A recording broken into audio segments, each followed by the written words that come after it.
The air in the courthouse hallway was thick with authority, the scent of freshly brewed coffee and the sharp tang of polished marble filling the space. Lawyers, clerks, and officers moved with purpose, their conversations blending into a hum of controlled chaos. It was just another day in the pursuit of justice, or so it seemed. But in a matter of minutes, everything was about to change. Officer Lucas Grayson stood tall, his uniform crisp, his badge gleaming, his posture exuding the confidence of a man who had never been told no. His eyes, however, held something far darker. Entitlement, a simmering aggression barely concealed beneath the pretense of law enforcement. Beneath him, a black man, Jamal Patterson, struggled against the cold, unforgiving marble floor, his cheek pressed so hard against it that the imprint would linger long after he was released. His wrists were twisted painfully behind his back, and Grayson's knee dug into his spine, the weight making it nearly impossible to breathe. "Step back. You don't belong here," Grayson barked, his voice cutting through the air like a blade. The people in the hallway barely glanced over. Not yet. They had seen moments like this before, too many times to count. A black man restrained, brutalized, accused. It was nothing new, but for Judge Evelyn Carter, it was a call to action. Her heels clicked against the floor with quiet force as she moved toward them, her dark brown eyes narrowing at the sight before her. "Get off of him! Now!" Her voice was steady, controlled, but there was no mistaking the fire beneath it. Grayson didn't even look up at first. He was used to people watching, whispering, maybe even gasping, but never acting. But then she stepped closer, and something in the energy shifted. He finally glanced up, irritation flashing across his face as he took in the woman before him. Petite, but unyielding, with an air of authority that set her apart. Still, he didn't recognize her. He didn't care to. "Who the hell do you think you are?" he sneered, standing to his full height and towering over her. His grip on Jamal's wrists remained firm, his stance one of defiance. "You need to step back before I make you step back." He leaned in, a smirk curling at the edges of his lips. "You don't tell me how to do my job, sweetheart." The words dripped with arrogance, with the kind of unchecked power that had been reinforced time and time again. Evelyn didn't move, didn't flinch. "You're using excessive force," she said, her voice like steel wrapped in silk. "You need to let him go." His smirk widened, a chuckle bubbling from his chest, as if she had told him the most ridiculous joke he had ever heard. "You think you can tell me what to do?" His voice was laced with amusement, but there was an edge to it, something dangerous. He took another step closer, invading her space, daring her to push back. "Listen, lady," he continued, lowering his voice. "I don't take orders from your kind.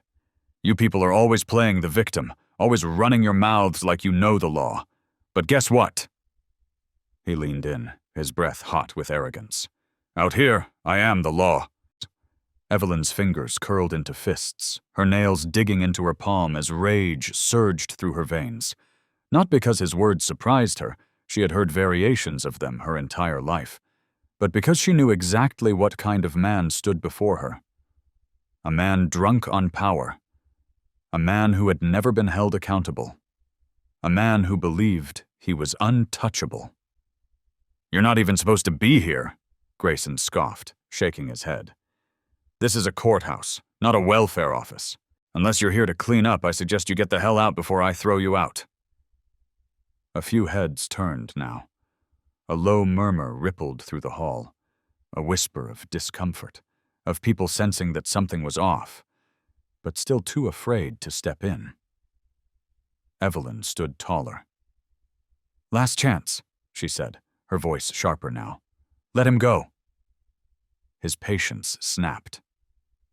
"You don't give me chances." In one swift motion, his hand shot out, gripping her arm with enough force to bruise. The air in the hallway turned electric, gasps breaking the silence as people froze in place. But Grayson didn't notice. He was too busy smirking, too caught up in his own authority. "See," he muttered. "That's what happens when you don't listen. Maybe next time you'll—" "Officer." The voice that cut through the hallway wasn't a whisper. It wasn't a plea. It was a command.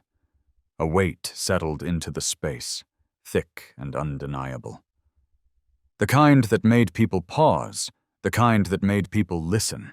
Grayson hesitated, blinking as if waking up from a dream. He looked around, finally noticing the way people weren't just watching. They were waiting, as if they knew something he didn't. Then, finally, the words that would unravel everything. "Let her go." Slowly, almost reluctantly, Grayson turned. His confusion turned to something else entirely, something close to dread. The prosecutor, the bailiff, even the court clerks were looking at him, their expressions shifting from shock to something else, something that made his stomach twist. And then, like the final nail in a coffin, a voice rang out. "Judge Carter!" The silence that followed was suffocating. The weight of the words slammed into Grayson like a freight train, stealing the breath from his lungs. The color drained from his face as realization clawed its way up his spine. His grip on her arm loosened, his fingers trembling. Evelyn pulled back, rolling her shoulder slightly, shaking off the ache where his fingers had dug into her skin. But she didn't look at him. She didn't need to, because everyone else was. The power dynamic had shifted in an instant. Where once Grayson had stood as the unchallenged authority, he now stood exposed, vulnerable, stripped bare by the weight of his own arrogance. Evelyn's voice was calm, almost conversational, but it carried the kind of authority that couldn't be ignored. "Officer Grayson," she said, tilting her head, "tell me something." His throat worked around words that wouldn't come. "That young man you just assaulted," she continued, gesturing subtly to Jamal, who was still on the ground, his breathing uneven. "What exactly was his crime?" Grayson's mouth opened. Nothing came out. "You were so sure of yourself a moment ago," she mused. "So certain that you had the right to use force. I'm curious, was it his tone, his posture? Or was it simply that you didn't like seeing a black man stand his ground?" The tension in the hallway was palpable, the walls themselves seeming to close in, trapping Grayson in the very space he had once ruled. Evelyn's gaze hardened. "You put your hands on me," she said, "in front of an entire courthouse." His breath came short, panic creeping into his eyes. Then, the final blow. "Officer Grayson," the bailiff interjected, his voice firm. "Turn in your badge and gun." The words struck like a bullet. Grayson's entire body tensed, his hands clenched into fists. But there was nothing he could do, nothing he could say. His world had crumbled in an instant. And as he stood there, stripped of everything he thought made him powerful, he realized one thing. He had spent his whole life believing he was above the law. But today, the law had finally reminded him otherwise. This is what accountability looks like. If you believe in justice, if you believe in the power of truth, make sure to like, comment, and subscribe. Because here, we expose the stories that need to be told. And trust me, there's more to come. The morning sun cast sharp beams of light through the courthouse windows, illuminating the polished marble floors and the endless stream of bodies moving through the grand hallway. It was a place where justice was meant to be served, yet too often, it was merely a stage where power was performed, where those who wore the badge dictated the rules with little fear of consequence. Officer Ryan Calloway walked these halls like he owned them, his polished boots clicking with authority, his gaze hard and unyielding as he scanned the sea of faces for the slightest hint of disorder. He thrived on control, on the unspoken rule that his word was final. It was the kind of power that had been reinforced for years, through silent approvals, through unfiled complaints, through a system that had always shielded him from consequences. He had spent his career proving that no matter what happened, he would walk away untouched. But today would be different. Today, Ryan Calloway was about to face the reckoning he never saw coming. A few feet ahead, a young black man, Malcolm Hayes, stood outside the courtroom doors, his body tense, his hands clenched into fists at his sides. He was breathing heavily, his frustration raw and unfiltered. He had been waiting for hours, shuffled between departments, met with dismissive glances and sighs of impatience. They had lost his paperwork, or so they claimed. They had told him to calm down when he pressed for answers, as if demanding basic respect was a crime. His patience was gone, replaced with a simmering fury that vibrated through his bones. He had seen this before, this quiet, systematic way of making it clear that people like him didn't matter, that their voices were nothing more than an inconvenience in the grand machinery of so-called justice. And that was when Ryan Calloway saw him.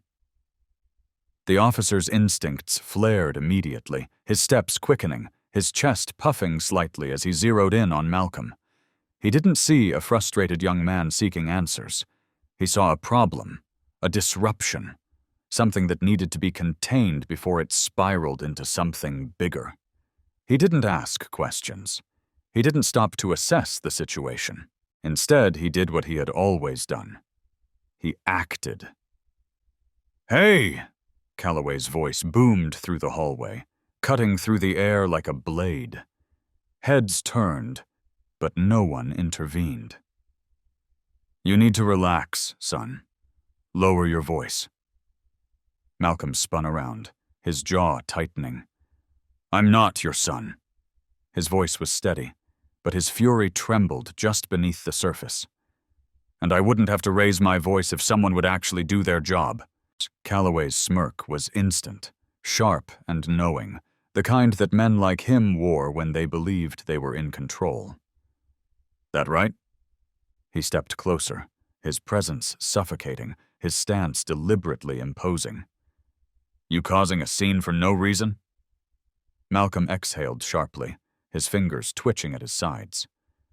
"I'm trying to get answers about my case. They told me to wait, then told me my paperwork was lost. Now they're telling me to wait again. That's not a scene. That's a fact." But Calloway wasn't listening. He never had been.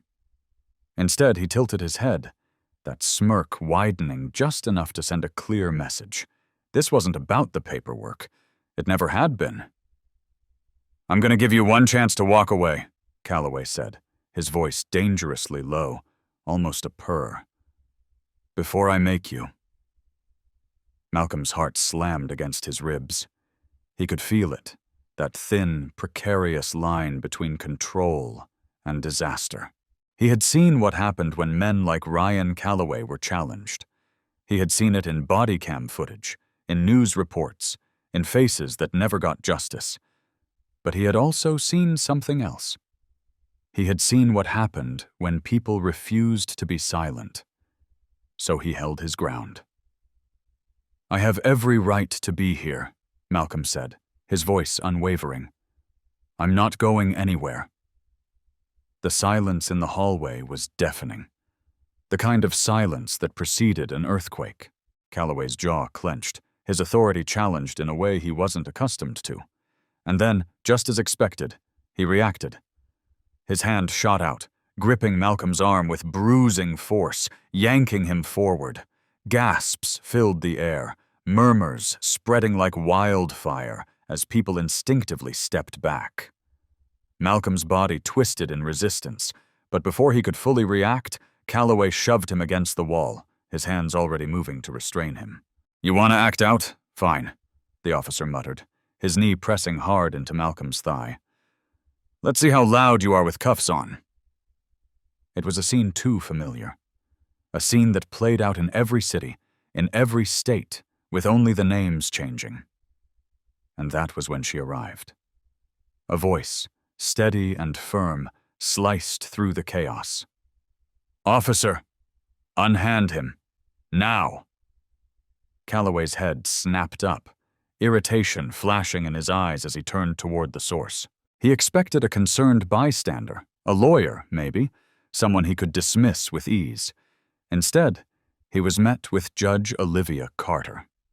And just like that, the balance of power shifted. The murmurs in the hallway turned into something else, something heavier, something weighting. People knew. People understood before Calloway did. His fingers flexed against Malcolm's arm, but his grip loosened. "Ma'am, this doesn't concern you," Calloway said, his voice betraying the first hint of uncertainty. "I'm handling a situation." Olivia Carter took a slow, deliberate step forward. Her presence was a force of nature, not in volume, but in weight. The kind of authority that didn't need to be proven. It simply was. "You're not handling anything," she said, her gaze cutting through him like a scalpel. "You're escalating. And you're about to make the biggest mistake of your life."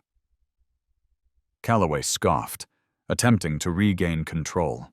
"Look, I don't—" "Judge Olivia Carter," she interrupted, her voice smooth but unyielding. "You may have heard of me." And that was when Calloway stopped breathing. His mouth opened slightly, his mind scrambling to connect the dots. His fingers twitched before finally releasing Malcolm, who stepped away, rubbing his wrist where the officer's grip had left red imprints. The weight of what had just happened crashed down on Calloway with relentless force. The judge, not a lawyer, not a witness, a judge. His judge. And in that moment he knew. It was over. The following events unfolded in rapid succession. The bailiff arrived, questions were asked, the silence in the hallway replaced with the murmurs of those who had just witnessed a man fall from power in real time. Calloway was ordered to turn in his badge and firearm. His protests were ignored. His authority, his untouchable status, was shattered. Malcolm stood beside Olivia, watching it all unfold. His heart was still racing, his adrenaline still thrumming through his veins, but there was something else now. A sense of victory. A sense of justice, however small. Calloway's eyes found Malcolm's as he was escorted away, something desperate flickering beneath his humiliation. A plea. A silent wish for this to somehow be undone. But there was no undoing it. "You thought your badge made you invincible," Olivia said, her voice quiet but lethal. "Now you'll learn what it's like without it." And just like that, Ryan Calloway was gone. Malcolm exhaled slowly, his pulse finally slowing, his body relaxing for the first time that day. Justice had been served. But the fight was far from over. This is why stories like this matter. This is why we must continue to speak up, to expose those who abuse their power, to hold them accountable. If you believe in justice, true justice, make sure to like, comment, and subscribe. Because these stories, they aren't just fiction, they're reality. And together, we can change that. The courthouse air was thick with the scent of paper, coffee, and the unspoken tension that came from a place where justice was supposed to be served, but often missed its mark. The floors gleamed under the fluorescent lights, their polish reflecting hurried steps, their cold, hard surface a silent witness to countless lives changed within these walls. Some for the better, some for the worse. Malcolm Avery had walked these halls for years, his presence as commanding as the law he had sworn to uphold. At 43, he was more than just a prosecutor. He was a man who had fought against the odds, who had carved his way into a system that had never been designed for him. He had grown up in a neighborhood where boys like him weren't expected to make it past 25 without a criminal record or a grave marker. But he had defied the statistics, the whispered doubts of teachers who expected him to fail, the subtle warnings from his own family who feared the world would never let a man like him succeed. He had fought, and he had won. Or so he thought. Today, the world was about to remind him that no matter how far he had come, some people would always see him as nothing more than a suspect. It happened in the courthouse parking lot, the same place he had parked his car for years, the same space where he had shaken hands with judges and attorneys, the same ground where he had walked with confidence, knowing he belonged. But belonging was a fragile thing, easily shattered in the hands of the wrong person. And today, that person was Officer Gregson. Gregson moved like a man with something to prove, his badge gleaming, his hand resting comfortably on the holster of his weapon as he scanned the lot. His radio crackled in his ear, feeding him a vague description of a suspect wanted for questioning. Tall, black male, dark jacket. That was all it took. That was all he needed. He spotted Malcolm stepping out of his sleek black sedan, briefcase in hand, his polished shoes clicking against the pavement. Gregson's eyes narrowed. A match. He had found his man. Malcolm barely had time to lock his car before he heard the voice behind him, sharp and commanding. "Hey, stop right there!" He turned, his brow furrowing as he took in the officer's stance, the tension coiling in his shoulders, the authority in his voice that spoke of finality. He knew that stance. He had prosecuted officers who had stood just like that before shooting unarmed men who looked like him. A chill ran through him, but he forced himself to breathe. "Can I help you, officer?" His voice was measured, calm, the same voice that had swayed juries, that had torn apart weak defenses in courtrooms across the city. Gregson didn't answer immediately. He was sizing him up, already convinced of his own narrative. "Got a report about a suspect matching your description loitering around these cars. You got ID on you?" Malcolm's jaw tightened. "Loitering? I just got out of my car." He reached into his jacket, slowly, deliberately, movements precise and non-threatening. He had seen what happened when black men moved too fast around cops like this. "My ID is right here," he said, pulling out his wallet. Gregson barely glanced at it. The name meant nothing to him. The credentials meant even less. The badge Malcolm carried, the one that declared him a federal prosecutor, one of the highest-ranking legal professionals in the district, might as well have been a scrap of paper. "I need you to turn around," Gregson ordered, stepping closer. Malcolm's pulse spiked. "Excuse me?" "Turn around. Hands where I can see them." Something hot and sharp coiled in Malcolm's chest. A familiar kind of anger. The kind he had spent his life suppressing, swallowing, because he had been taught that to survive, he had to be twice as calm, twice as patient, twice as willing to endure what no one else should have to endure. He took a slow breath, forcing himself to keep his voice steady. "Officer, I am not your suspect.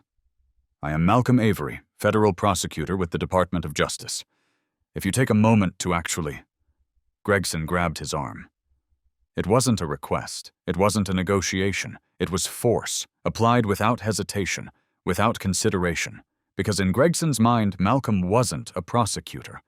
He wasn't a man who had spent his life defending the law. He was just another black guy in a parking lot. A murmur spread through the lot as people noticed. A few pulled out their phones. Others turned away, unwilling to get involved. Malcolm's heart pounded, his body tense, every nerve screaming at him to fight, to resist, to demand that Gregson let him go. But he knew how that would end. "I said, turn around." The handcuffs clicked, cold steel against warm flesh. A weight Malcolm had never known pressed against his wrists, stripping him bare of everything he had worked for. And then, the moment that changed everything. A voice, loud and clear, rang out from across the lot. "Officer Gregson, stand down." The words carried weight, the kind of weight that made people stop, that made people listen. Gregson hesitated, his grip loosening just enough for Malcolm to turn his head. And there she was, Judge Naomi Caldwell. She walked with purpose, her robe billowing slightly as she closed the distance between them. A judge. A woman who held the fate of men like Gregson in her hands every single day. And her expression was something Gregson had never seen directed at him before. Pure, unfiltered fury. "Uncuff him," she demanded, her voice sharp, each syllable landing like a hammer. Gregson's mouth opened, his confusion evident. "Judge Caldwell, I was just uncuff him now." Gregson hesitated, but the weight of the moment crushed him. He fumbled for his keys, unlocking the cuffs, his fingers trembling slightly. Malcolm exhaled sharply as the weight fell away from his wrists. But the real weight, the humiliation, the violation, remained. Naomi turned to Malcolm, her gaze softening for the briefest moment. "Are you all right?" Malcolm nodded, but the words wouldn't come. His voice, the very thing that had won him countless cases, had been stolen from him. She turned back to Gregson, her expression darkening. "You just unlawfully detained a federal prosecutor." The word sent another ripple through the gathering crowd. "Did you even check his identification?" Gregson swallowed. He matched the description." Naomi took a slow, measured step closer, her voice lowering, becoming something lethal. "The description of what, officer? A black man in a suit?" The silence was damning. Malcolm straightened, his breath evening out, his spine stiffening as he found his voice again. "I'd like to file a formal complaint." Gregson's eyes widened slightly, a flicker of panic surfacing beneath the arrogance. "Judge, listen, You'll have plenty of time to explain yourself," Naomi cut in coldly. "To Internal Affairs, to the Ethics Committee, and if I have anything to say about it, to the public." Gregson's face paled. The realization hit him like a freight train. This wasn't going to disappear. He wasn't going to walk away from this unscathed. And Malcolm wasn't going to let this moment be just another forgotten injustice. He turned to the growing crowd, meeting their gazes, letting them see the truth written across his face. "I've spent my life fighting for a system that's supposed to be just. But today, that system failed me, and I won't let that stand." Naomi nodded, stepping beside him, her presence a silent promise that this wasn't over. Because for once, the law was going to work the way it should. And Gregson? His reign was over. This is why we must speak out. This is why we must stand against injustice. If you believe in holding power accountable, if you believe that stories like this need to be told, make sure to like, comment, and subscribe. Because silence is not an option. And the fight for justice? It's only just beginning. The roar of the engines was loud enough to shake the windows as the plane sat on the tarmac, the last few passengers filtering in, dragging their luggage behind them with weary steps. The air inside the cabin carried the distinct scent of recycled air, faint cologne, and the plastic packaging of pre-packaged meals waiting to be served. For most people, this was just another flight, a brief inconvenience before their real destination. But for Tom Jennings, it was a moment that would change everything. As he settled into his seat near the window, dressed in a dark blazer over a crisp white shirt, he barely spared a glance at the woman who had been eyeing him from the moment he walked down the aisle. Karen White. She had seen him board before she even took her seat. A black man, alone, composed, carrying a small but expensive-looking duffel bag. He didn't look like the type who belonged in first class, at least not in her mind. Her lips pursed, her manicured fingers tightening around the handle of her purse as she slid into the aisle seat across from him. She stole another glance in his direction, her expression shifting from curiosity to suspicion. There was something about him, something off. She wasn't sure what, but she trusted her instincts. And her instincts told her he was trouble. Tom, oblivious to her growing discomfort, exhaled deeply and leaned back in his seat. Closing his eyes for a moment. It had been a long week, and this flight home was his only chance to catch some rest before he returned to work.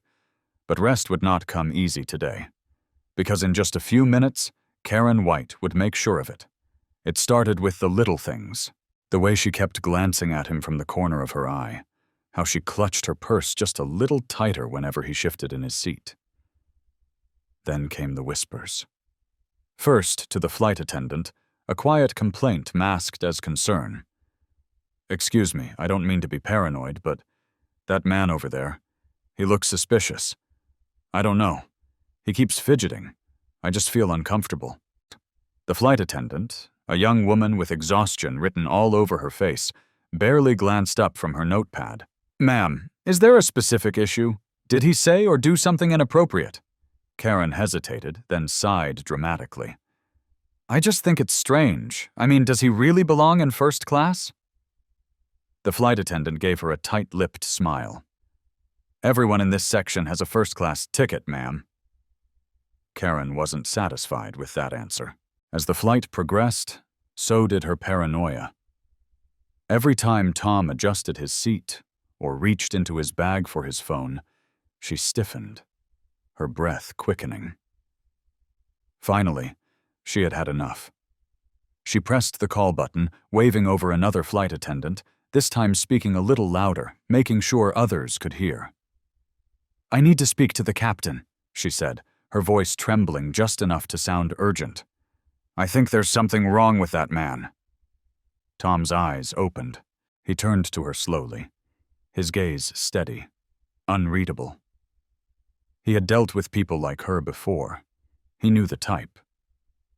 The flight attendant hesitated.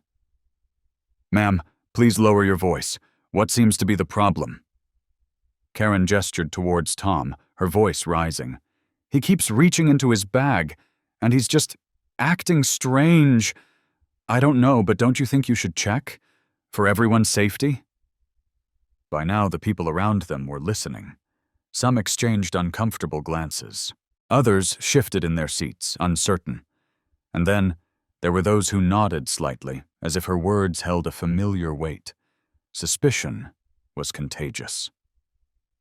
Tom let out a slow breath and sat up straighter. He could feel the shift in energy, the way the air in the cabin had thickened. He looked at Karen, truly looked at her, and saw what this was. Fear. Not of him, but of what she thought he represented. The flight attendant, clearly uncomfortable, sighed and turned to Tom. "Sir, do you mind if I ask what's in your bag?" Tom's jaw tightened, his fingers flexing on the armrest. "My laptop, my phone, some personal items. Would you like me to list everything out for you?" Karen scoffed. "Why are you being so defensive?" A bitter chuckle escaped his lips before he could stop it. "Because I know exactly what this is." The tension in the air thickened. Karen crossed her arms, indignant. "Oh, don't play the victim. I have every right to feel safe on this flight." Tom turned to fully face her now. "And I have every right to sit here without being harassed." His voice was calm, controlled, but beneath the surface, a storm was brewing. The murmurs grew. Passengers were paying attention now. Some nodding along with Karen, others watching Tom, waiting to see what he would do. A flight attendant disappeared into the cockpit. A few minutes later, the captain emerged. "Sir, we've received a complaint about your behavior," the captain said, his tone careful but firm. Would you mind stepping to the back of the plane with me so we can sort this out? Tom let out a slow breath.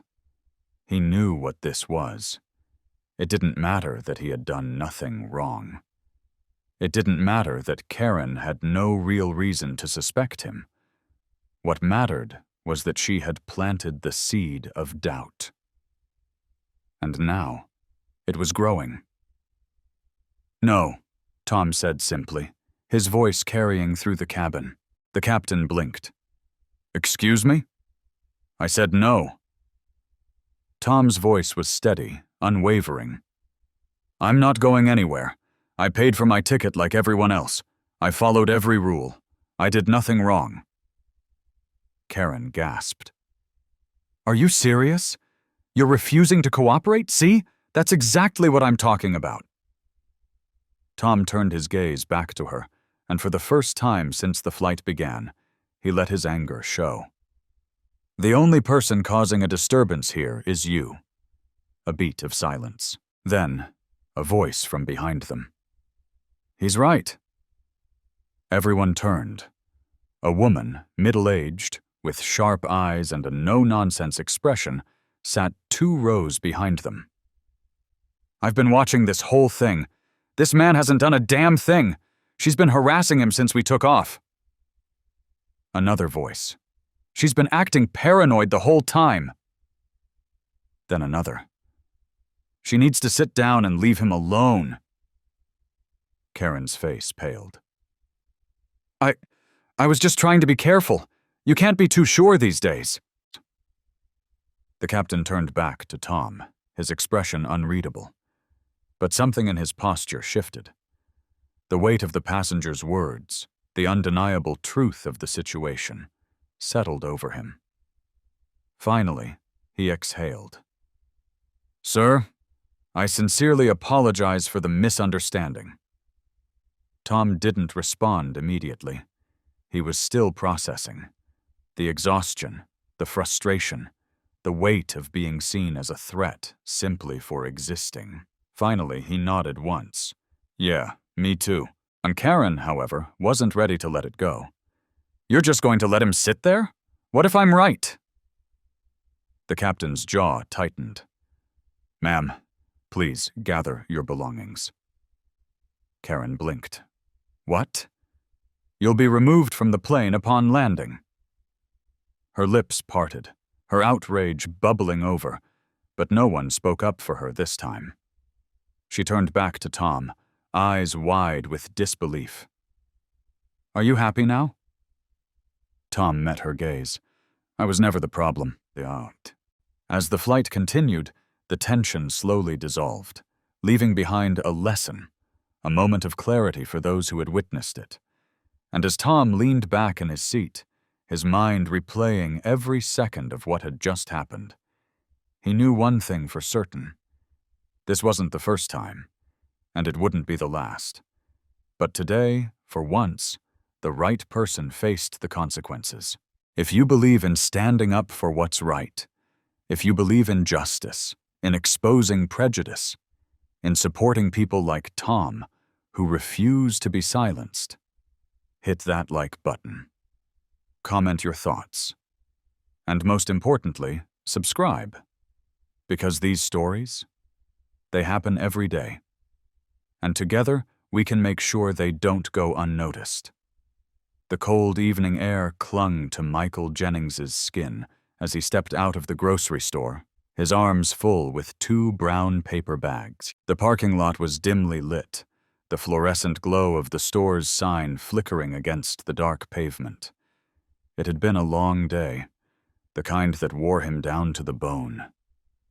All he wanted was to go home, make a quiet dinner, and enjoy a few peaceful moments before the chaos of the next workday began. But peace was a luxury he had learned not to expect. Not in a world where people like him were always a step away from being a target. As he reached his car, he heard it. A sharp voice cutting through the stillness, laced with entitlement, drenched in hostility. "Hey, you can't park there! That's my spot!" Michael turned, his heart sinking before he even fully registered the source of the voice.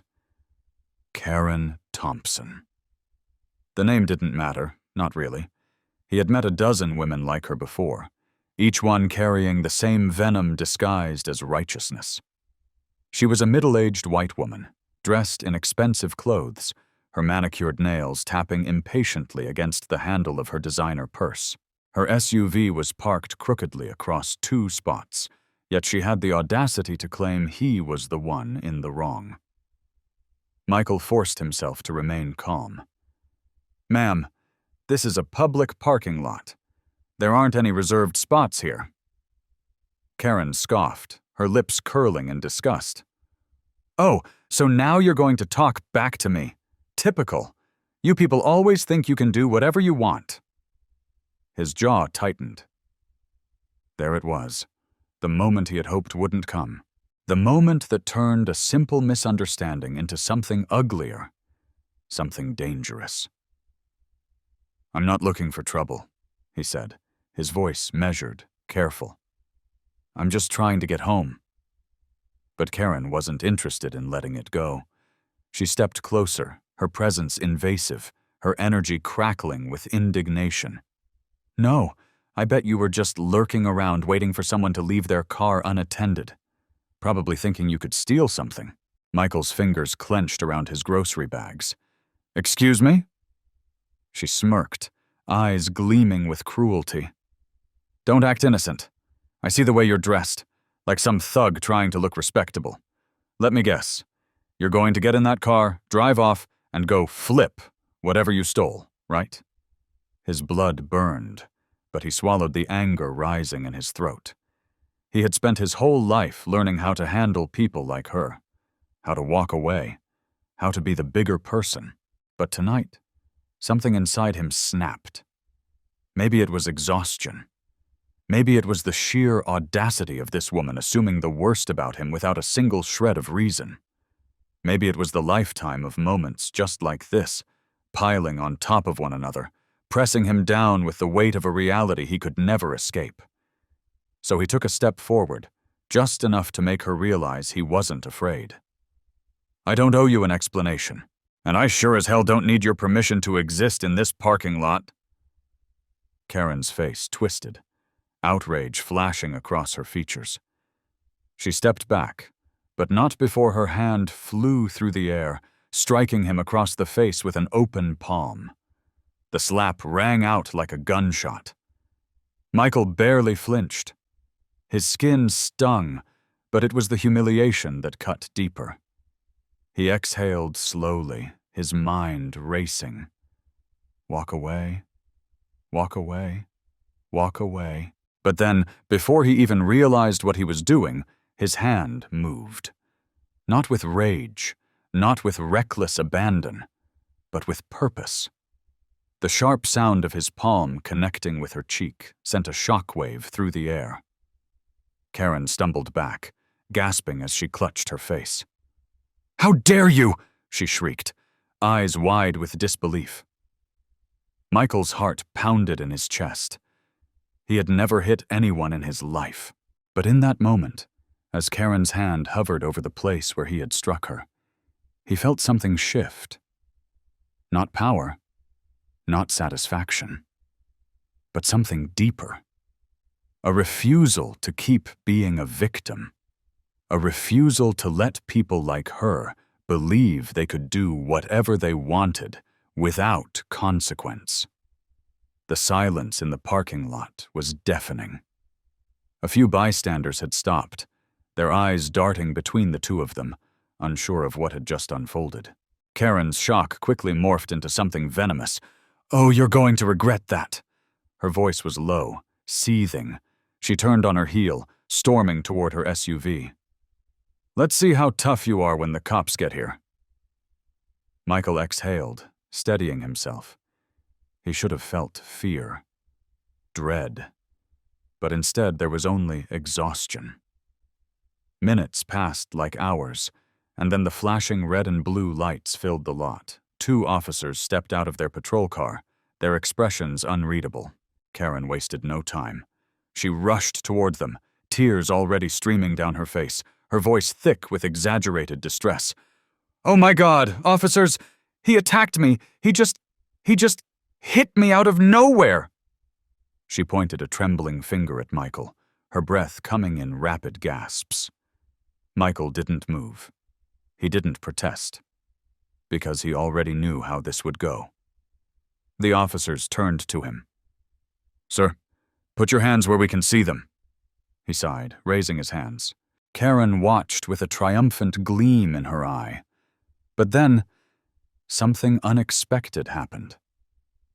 A voice cut through the night. "I saw the whole thing." All heads turned. A man in his late 50s, dressed in a janitor's uniform, stepped forward from the store entrance. His name tag read Derek. His face was lined with experience, his expression calm but unwavering. "She hit him first," Derek said, nodding toward Michael. "He was just defending himself." Karen's head whipped toward him, her face paling. "What? No, he attacked me!" Another voice chimed in. "I was here too," a woman near the shopping carts added. "She was yelling at him before he even said a word." And then another and another. One by one, the truth emerged. Karen's panic grew. She turned back to the officers, her voice shrill. "They're lying! I was scared!" The taller officer studied her for a long moment before finally speaking. "Ma'am, we need to see the security footage." Karen went still. And that's when Michael knew. It was over. The officers disappeared into the store for what felt like an eternity. When they returned, their expressions were different. The tension in their shoulders had shifted. They turned to Karen. "Ma'am, turn around and place your hands behind your back." Karen's mouth fell open. "What? No, you can't be serious." "You assaulted this man, and you attempted to file a false police report." So Karen's panic exploded. "He hit me too! Why isn't he getting arrested?" The officer's gaze was steady. "Self-defense." Michael closed his eyes for a brief second, letting the weight of those two words settle over him. Self-defense. For the first time, the law was on his side. Karen's screams filled the parking lot as she was cuffed and led to the patrol car. And Michael? He was free. As the officers drove away, Derek stepped closer, offering a knowing nod. "You good, man?" Michael exhaled. "Yeah." Because for once, he was. This is why we must stand up. This is why we must tell these stories. Because for too long, people like Michael have been silenced, ignored, and treated as criminals when they were the ones being wronged. If you believe in justice, if you believe in truth, hit that like button. And most importantly, comment below. Show Michael your support. Let the world know that people like him are not alone.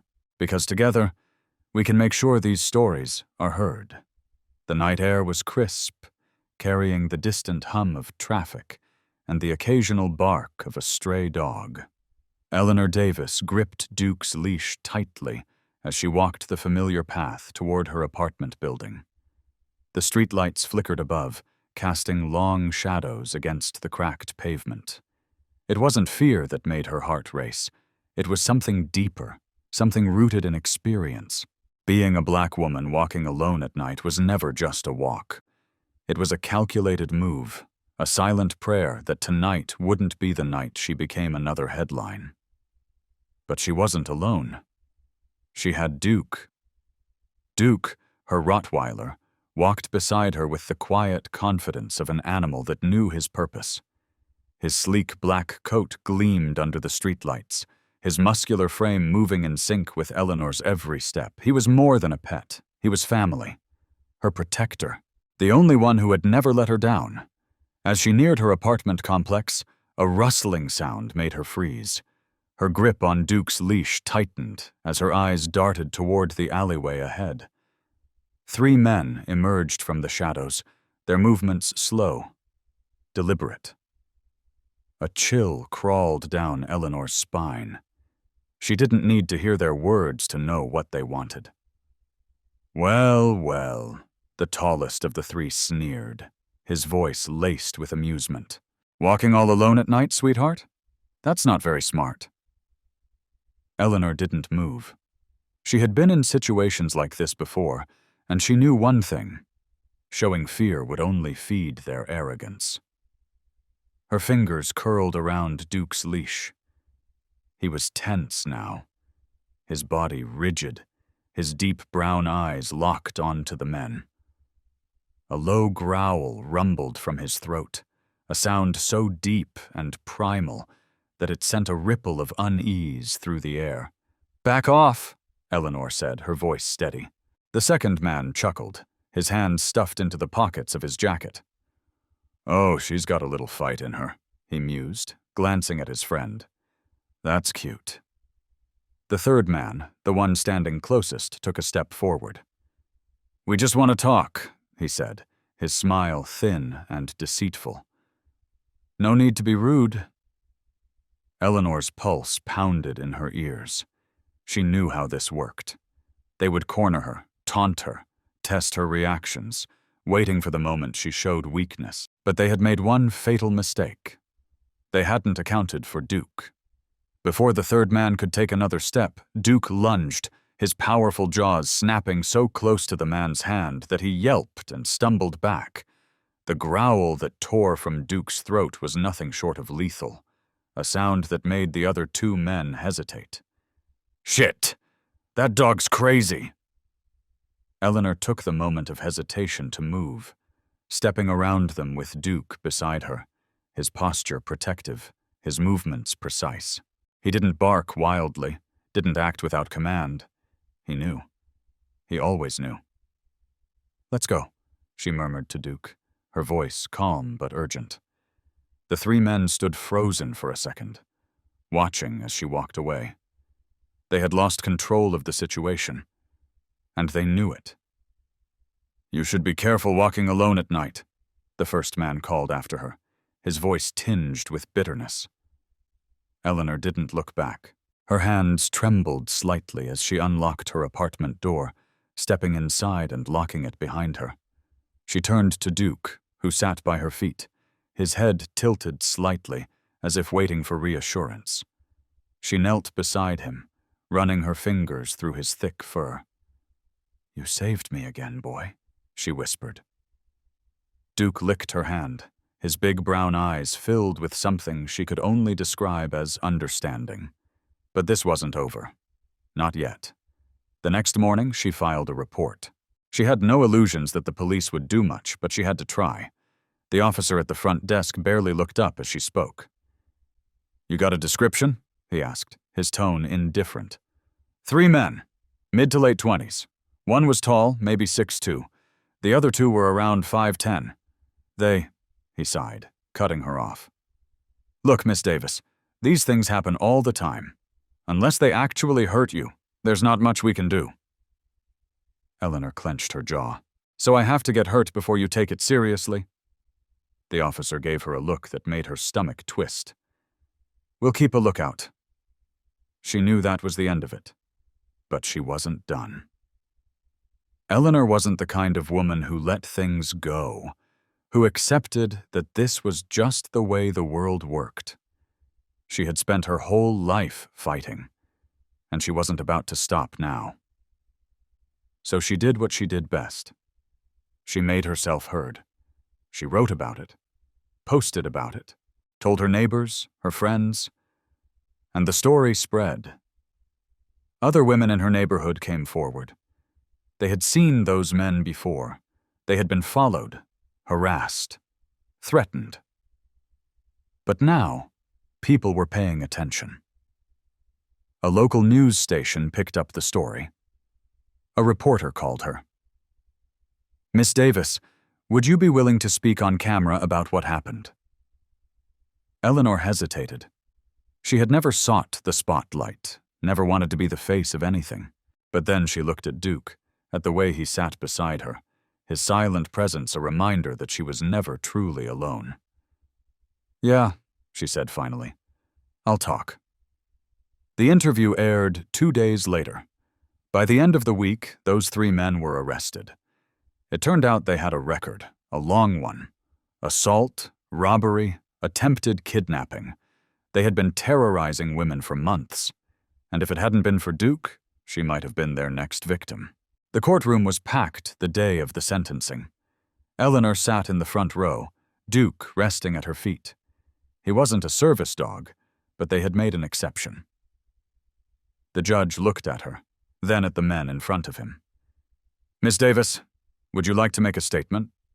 She stood, her hands steady, her voice unwavering. "I was lucky," she said, her eyes locking onto the 3 men who had tried to take her power away. "But the next woman might not be." She turned slightly, placing a hand on Duke's head. "This dog saved my life. But it shouldn't take a dog to keep women safe. It should take a community, a justice system that actually protects us." The judge nodded, his expression unreadable. "Thank you, Miss Davis." The sentencing was harsh, harsher than she had expected. But for once, she felt like justice had been served. As she walked out of the courthouse, reporters swarmed her. "Miss Davis, how do you feel now that they've been convicted?" She looked down at Duke, who wagged his tail once, his way of saying, "We did it." "I feel," she said, "like we finally won one." And for the first time in a long time, she truly believed it. This story is about more than just one woman and her dog. It's about every woman who has ever walked home alone with keys clutched between her fingers, every person who has ever been told their fear isn't valid. If you stand with Eleanor, if you believe in justice, if you believe that we should all be able to walk home without fear, then comment below. Let her know you support her, because together, we are stronger. And together we can make sure these stories are never ignored again. The courtroom was still, the air thick with an unspoken weight as the judge's gavel cracked against the wooden bench. The sound echoed through the room. Final. Absolute. A closing chapter to a story that had nearly destroyed an innocent life. Officer Rebecca Wallace sat motionless, her hands clenched into fists on her lap, her expression unreadable. But the tension in her shoulders, the slight tremor in her fingers, betrayed the truth. She had spent years believing she was untouchable, that her badge made her immune to the consequences of her actions. She had planted evidence, falsified reports, brutalized people who didn't look like her, and walked away every single time. But not this time. This time, the world had seen her for what she truly was, a criminal in uniform. And now, she was facing the very justice system she had so arrogantly abused. Malcolm Hayes watched her from the front row, his mother, Vanessa, beside him, gripping his hand so tightly he could feel the pulse in her fingertips. It had been a long, grueling fight. The months of hearings, the protests outside the courthouse, the endless nights of wondering if the truth would ever be enough. But now, as he looked at the woman who had tried to destroy his future, he felt something unexpected. Not hatred, not even satisfaction. Just relief. The judge cleared her throat, adjusting her glasses as she looked down at Wallace. "Rebecca Wallace, this court finds you guilty of police misconduct, evidence tampering, and obstruction of justice. You violated the very oath you swore to uphold, and in doing so, you shattered the trust of the people you were meant to protect." She paused, letting the words settle. "You are hereby sentenced to 10 years in federal prison with no possibility of early parole." Gasps rippled through the courtroom. 10 years. Vanessa inhaled sharply, her grip tightening around Malcolm's hand. He could feel the tears in her eyes even before he turned to look at her. Wallace's jaw clenched, her nails digging into her palms. She wanted to scream, to protest, to claim this was unfair. But for once, no one was listening to her. The bailiff approached, his cuffs glinting under the fluorescent lights. "Stand up." Wallace hesitated, just for a moment, before rising to her feet. The chains clinked as they were fastened around her wrists, and for the first time in her life, she understood what it felt like to have her freedom stripped away. She turned to look at Malcolm, and for a split second, something flickered in her eyes. Was it regret? Was it shame? He would never know. Because in the end, it didn't matter.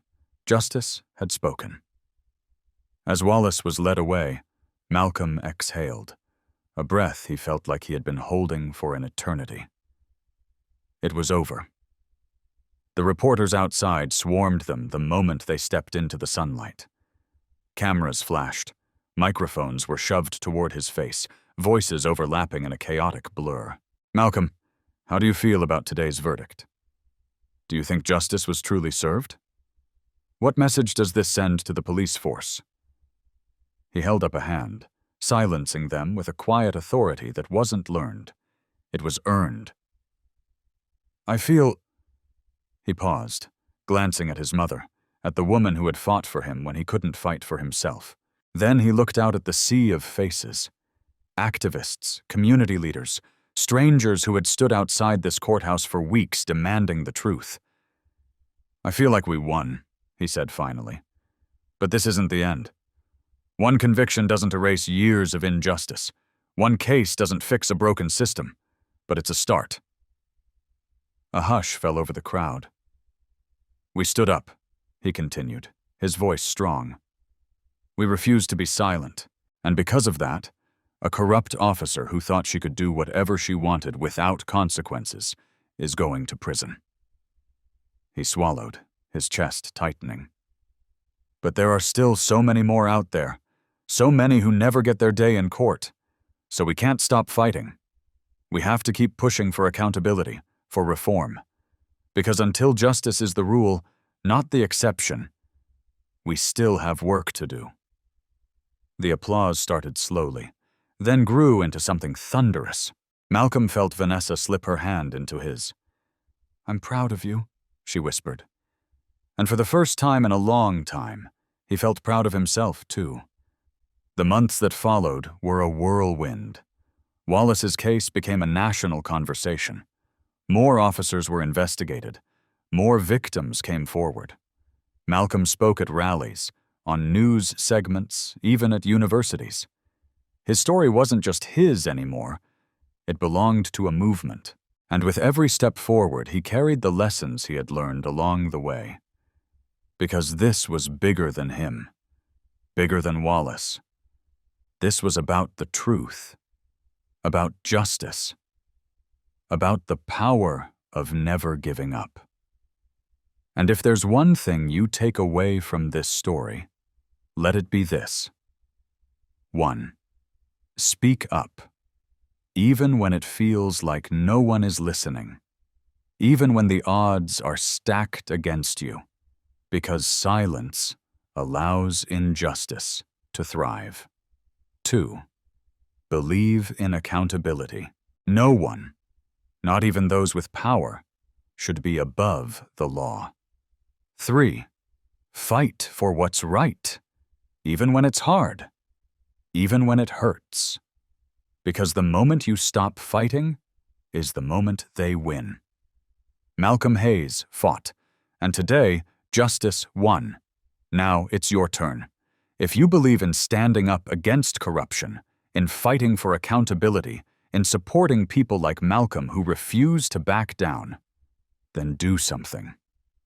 Hit that like button, comment below. Let Malcolm know you stand with him.